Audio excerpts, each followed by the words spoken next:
tous, bonjour Françoise Vimeux. Bonjour. Vous êtes climatologue, directrice de recherche à l'Institut de recherche pour le développement. Bonjour Aurélie. Bonjour.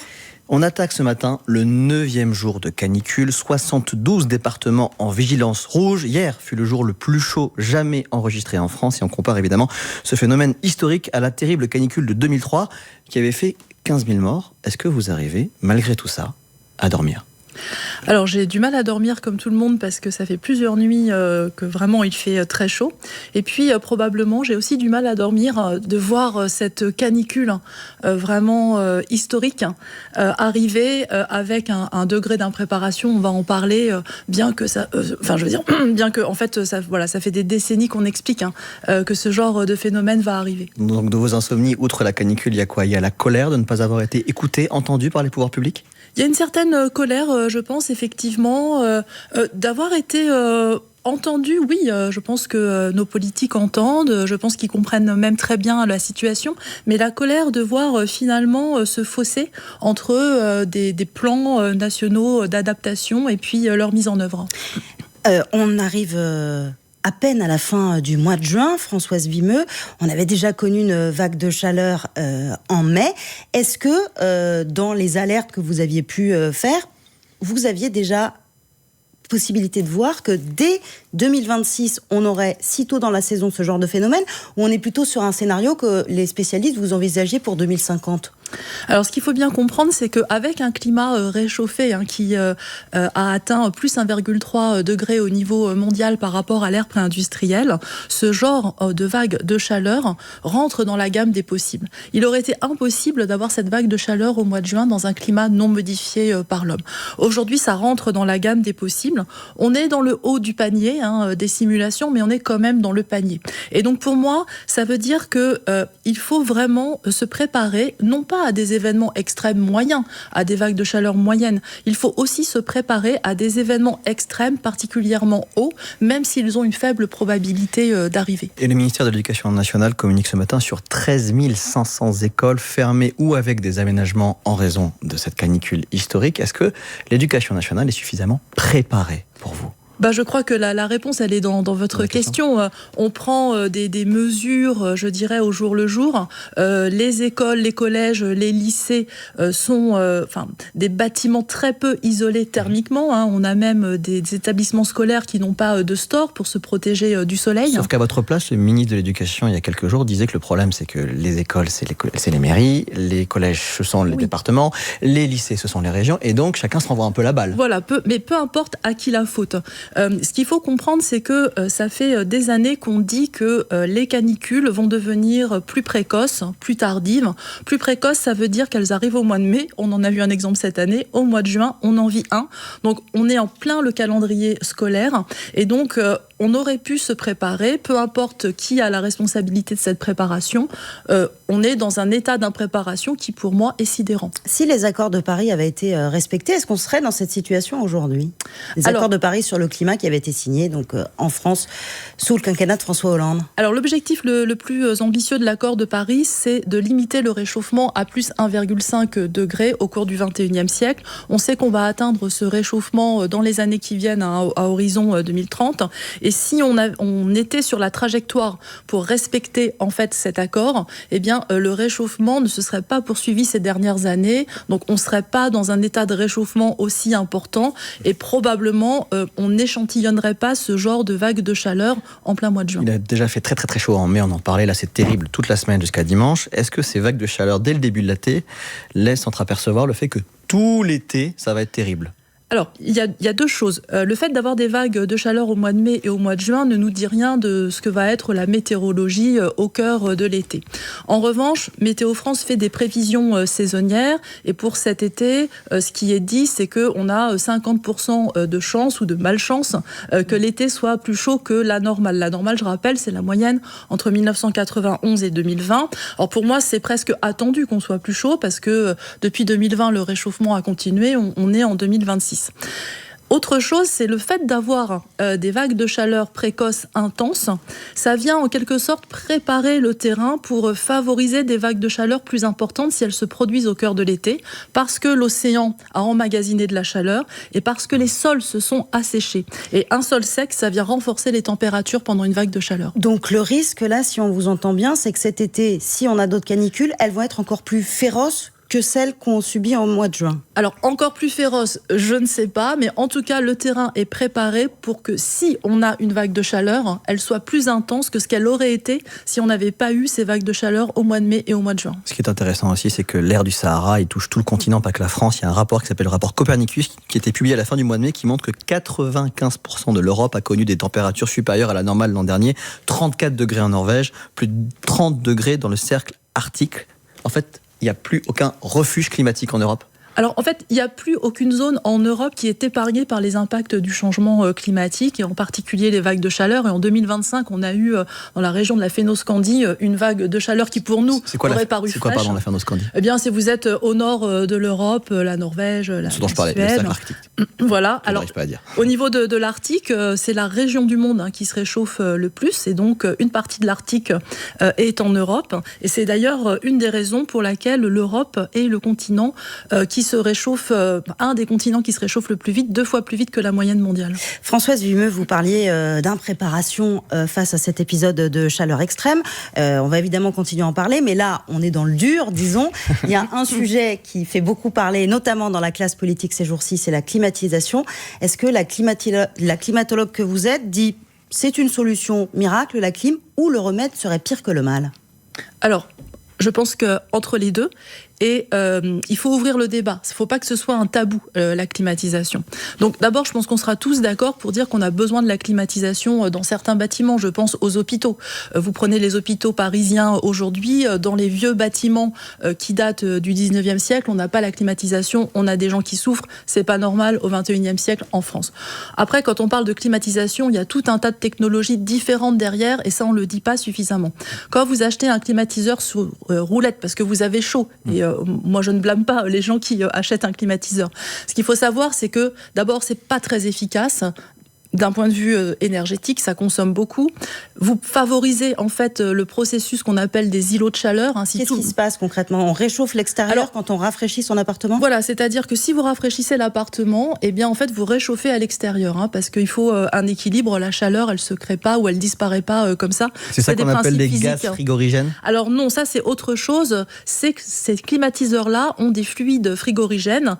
Si jamais ça fuit, eh bien ça émet des gaz à effet de serre qui sont environ 2000 fois plus puissant que le dioxyde de carbone. Donc il y a d'ailleurs, je crois, une réglementation européenne qui vise à ce que ces climatiseurs soient vraiment conçus pour qu'il n'y ait pas de fuite. Donc il y a deux problèmes. Il y a à la fois ces gaz dont vous parlez, et il y a surtout le fait un transfert de chaleur. C'est un peu, entre guillemets, égoïste d'avoir bien frais à l'intérieur de chez soi, mais ça aggrave dans les villes la chaleur. Exactement, ça a été quantifié, par exemple sur Paris. Alors c'est pas uniforme, ça dépend des quartiers, ça dépend des rues, mais si par exemple vous avez une cour entourée d'immeubles, si chacun met la climatisation, ça peut augmenter la température jusqu'à 2,5 degrés. Donc puis, la clim appelle la clim en fait après. En quelque sorte, mais le problème c'est que aussi si vous climatisez, vous allez vous dire, voilà, on va continuer à vivre comme avant, et puis on va rien changer. Et puis climatiser un bâtiment qui n'est pas isolé thermiquement, c'est une ineptie.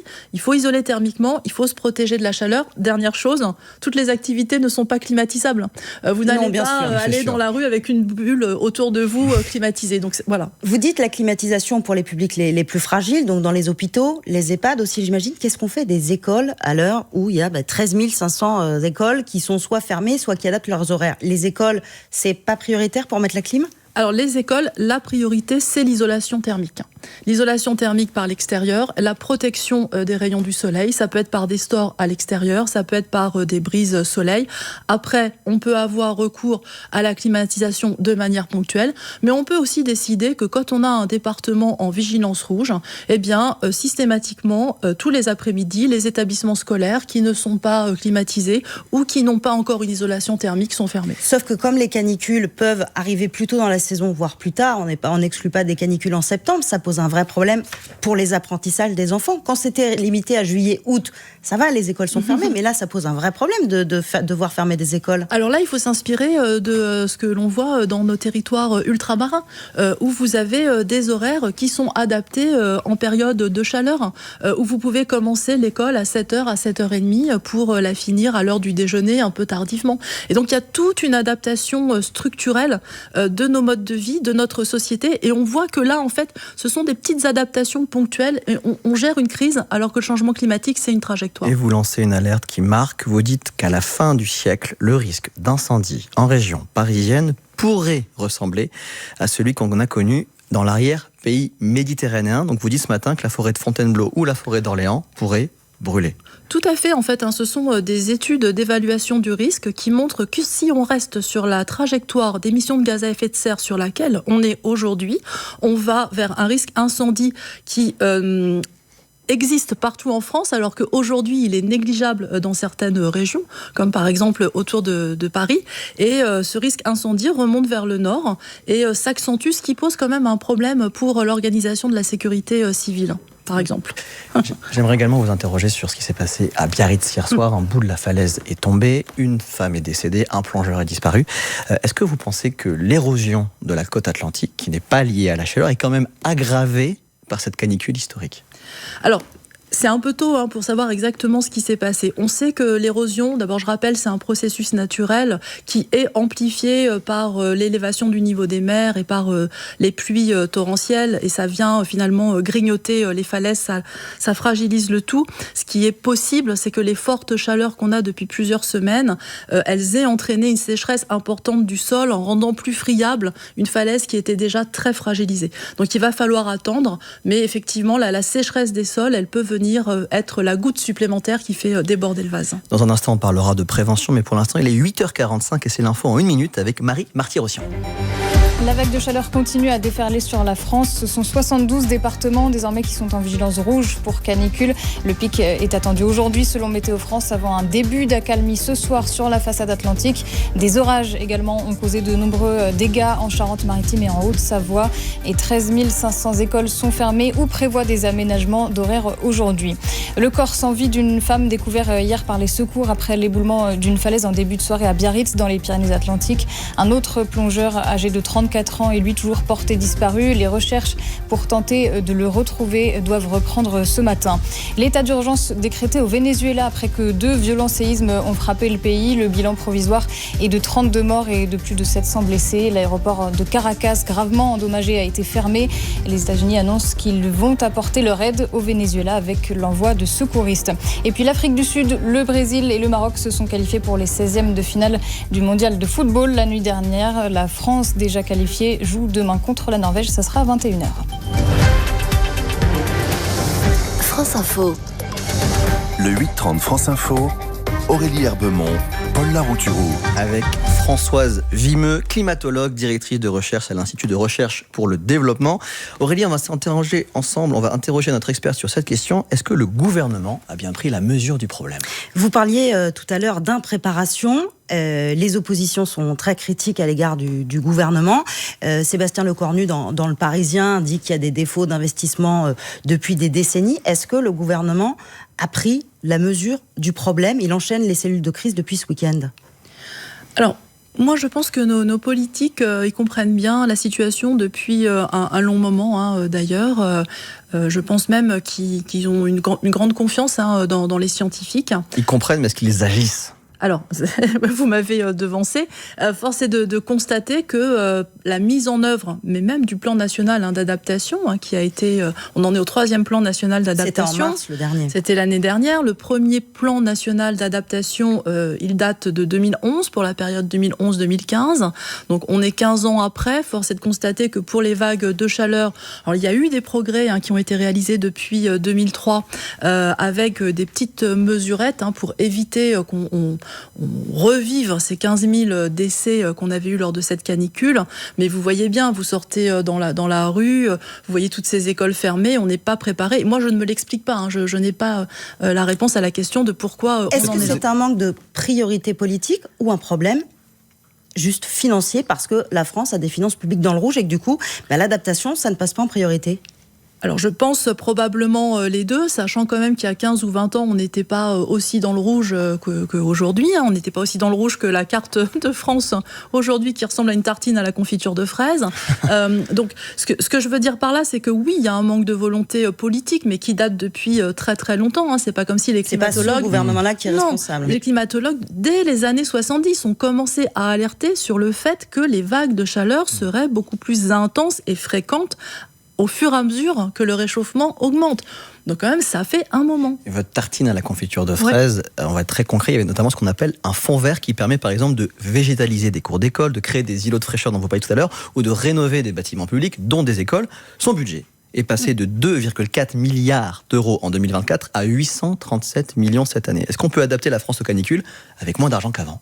Ah ben non, c'est pas possible, parce que, bon, il faut être clair, l'adaptation, ça a un coût. Alors, on sait quand même que le coût de l'adaptation... Combien ? Jean Pisani-Ferry, il y a quelques années, disait qu'il faudrait 60 à 70 milliards. Oui, alors moi, j'avais retenu 3 milliards d'euros par an jusqu'à 2030. Les chiffres, ils sont toujours imprécis. D'ailleurs, dans le rapport de la Cour des comptes qui est sorti, je crois c'est en 2024, il n'y avait même pas d'estimation, parce que selon aussi les solutions que l'on va choisir dans tel ou tel secteur, le coût n'est pas le même. Donc oui, l'adaptation, ça a un coût.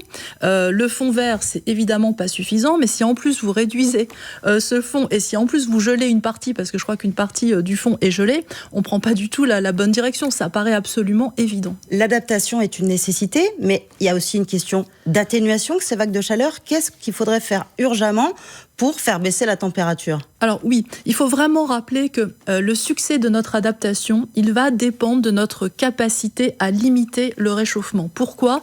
Il y a vraiment pléthore d'études scientifiques qui montrent qu'au-delà d'un réchauffement global de 2 degrés, donc environ 3 degrés pour la France hexagonale, l'adaptation, elle devient vraiment très difficile, voire impossible dans certains secteurs.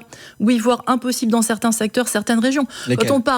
Quand on parle d'une France à plus 4 degrés, par exemple, il va falloir choisir ce qu'on garde, ce qu'on abandonne. Par exemple, dans les départements du sud de la France, sur la ressource en eau, à qui l'eau va être destinée. Il faut arbitrer. Est-ce que c'est pour les agriculteurs ? Est-ce que c'est pour les agriculteurs ? Est-ce que c'est pour la population locale ? Est-ce que c'est pour la sécurité civile qui doit éteindre les incendies ? Vous dites c'est trop tard, on n'aura plus d'eau. La question c'est à qui on donne l'eau, c'est ça ? Exactement. C'est trop tard, on n'aura plus d'eau. À une France à plus 4 degrés, c'est qu'est-ce qu'on garde, qu'est-ce qu'on abandonne, et ça, c'est jamais facile. Ça veut dire des sacrifices. Je prends un exemple sur l'eau, mais il y a d'autres exemples. Allez-y Aurélie. La France diminue ses émissions de gaz à effet de serre, mais manifestement, c'est insuffisant ce qu'on fait aujourd'hui. Alors, la bonne nouvelle quand même, c'est que il y a des bonnes nouvelles. Oui, alors quand même, depuis l'accord de Paris, il y a 35 pays au monde, dont l'ensemble des pays européens, qui diminuent leurs émissions de gaz à effet de serre. C'est le cas aussi des États-Unis, qui continuent à diminuer ces émissions. C'est mieux que la décennie précédente, puisqu'on avait un peu moins de 20 pays qui diminuaient leurs émissions sur la décennie précédente. Alors la France diminue ses émissions. Par contre, il faudrait qu'elle les diminue 2 à 3 fois plus vite pour atteindre les objectifs européens. Et ce qui est en fait inquiétant, et pourquoi on en parle en ce moment, c'est que sur 2024 et 2025, on a vu une baisse du rythme de la diminution. Je sais pas clair. Voilà, ça diminue pas assez vite. Et voilà. Donc ça, c'est une vraie question. Vous avez une formule intéressante la dernière fois que vous êtes venu à 8h30. Vous avez dit la France est une bonne élève, mais dans une classe qui travaille mal. Oui, c'est exactement ça. Je ne suis pas la seule à le dire. Alors, on est où la classe là ? Pardon ? Elle en est où la classe là ce matin ? C'est pas terrible quand même. Donc qui sont les mauvais élèves ? Ça commence à être un peu une classe de cancre. Donc voilà. Qui sont les mauvais élèves ? Alors les mauvais élèves, au niveau international, on peut quand même se poser des questions sur comment la situation va progresser au niveau des États-Unis. Vous savez que les États-Unis sont sortis de l'accord de Paris. Donc aujourd'hui, il y a beaucoup de choses qui se font au niveau des États. Donc on ne voit pas encore forcément en termes d'émissions de catastrophes. On voit par contre des catastrophes sur la recherche scientifique dédiée au climat et à l'environnement. Supprimées tout simplement. Alors beaucoup de recherches ne sont plus financées, des thèses de doctorat qui s'arrêtent, des gens qui sont mis à la porte carrément, il faut le dire. Donc on a très peur pour les services d'observation. Là, on a eu très peur il y a quelques jours pour les services d'observation de l'océan qui étaient vraiment menés par les États-Unis, à la fois scientifiquement et même financièrement. Vous parlez des États-Unis. La semaine dernière, il y avait un G7 qui s'est déroulé en France. Il n'a pas du tout été question de climat parce que Donald Trump ne voulait pas en parler. Comment est-ce qu'on peut avancer et améliorer la situation quand les États-Unis ne semblent pas préoccupés par ce phénomène de réchauffement climatique ?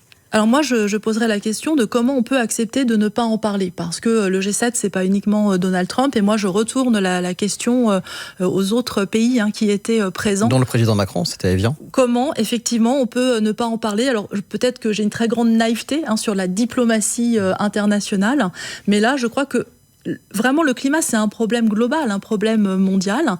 Et donc, je suis très étonnée de ce genre de situation. Et on n'en parle pas du tout, mais la Chine aussi, quand même, pollue énormément. Alors, là, il faut remettre peut-être les choses au clair. Donc, la Chine, effectivement, c'est le premier émetteur de dioxyde de carbone au monde. Dont le charbon. À peu près un tiers.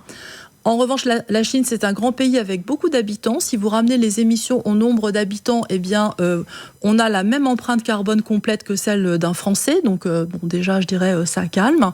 Et puis, la Chine, c'est quand même un pays qui a atteint son pic d'émissions depuis, je crois, maintenant presque 24 mois, en avance par rapport à ce qui avait été dit. Donc, on va dire que oui, mais en fait, c'était prévu qu'ils soient en avance parce que ça fait bien d'être en avance. Bon, toujours est-il qu'ils ont atteint leur pic d'émissions, qu'ils font beaucoup d'efforts pour la transition écologique, pour mettre les énergies renouvelables, je dirais, sur le devant. Et je pense que eux ont très bien compris depuis longtemps quels étaient leurs intérêts, alors pas forcément climatiques, probablement économiques, à rentrer dans cette transition.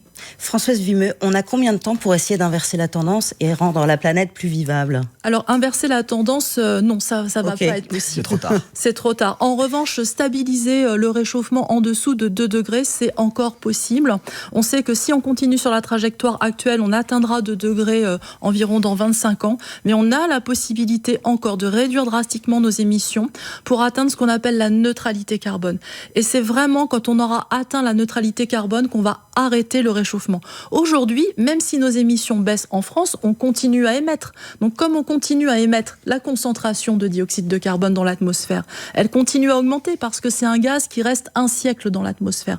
Donc la concentration continue à augmenter, donc le réchauffement se poursuit. Donc sans neutralité carbone, on n'arrête pas le réchauffement. La bonne nouvelle, c'est que quand on atteint la neutralité carbone, les dernières études scientifiques montrent qu'au bout de quelques années, la température de l'atmosphère se stabilise enfin. Donc il y a de l'espoir. Il y a beaucoup d'espoir. On prend ce matin, mais ça c'était pour les adultes. Maintenant, il est 8h56 et je vais vous poser la question: qui dit la vérité à un enfant de 6 ans ? Je pense que l'enfant de 6 ans qui nous écoute va beaucoup aimer la phrase que vous avez prononcée en disant que c'était tellement dans le rouge que la carte de France ressemblait à une confiture de fraises. Je pense que ça lui plaira. Et puis vous avez écrit une phrase assez mélancolique.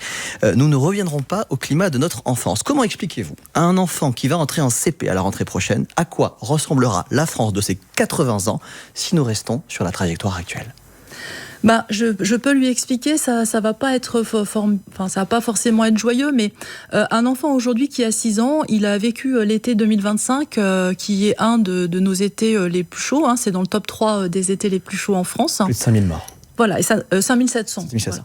Voilà. Et ça nous a paru un été chaud, ça a été difficile. Donc 2025 à horizon 2050, ce sera nos étés courants, nos étés usuels. Un été normal, ça sera 2025.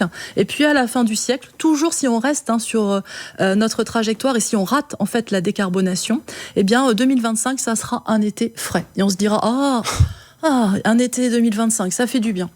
Donc ce matin, vous dites à cet enfant, cette petite fille ou ce petit garçon, là, c'est rien par rapport à quand tu auras 80 ans. Oui, ce que disait ma collègue Magali Reguezza, c'est qu'on est en train de vivre l'année ou notre été le plus froid du reste de notre vie. Et en fait, malheureusement, c'est ça si on rate la décarbonation. Parce qu'on l'a dit, il est encore possible d'agir.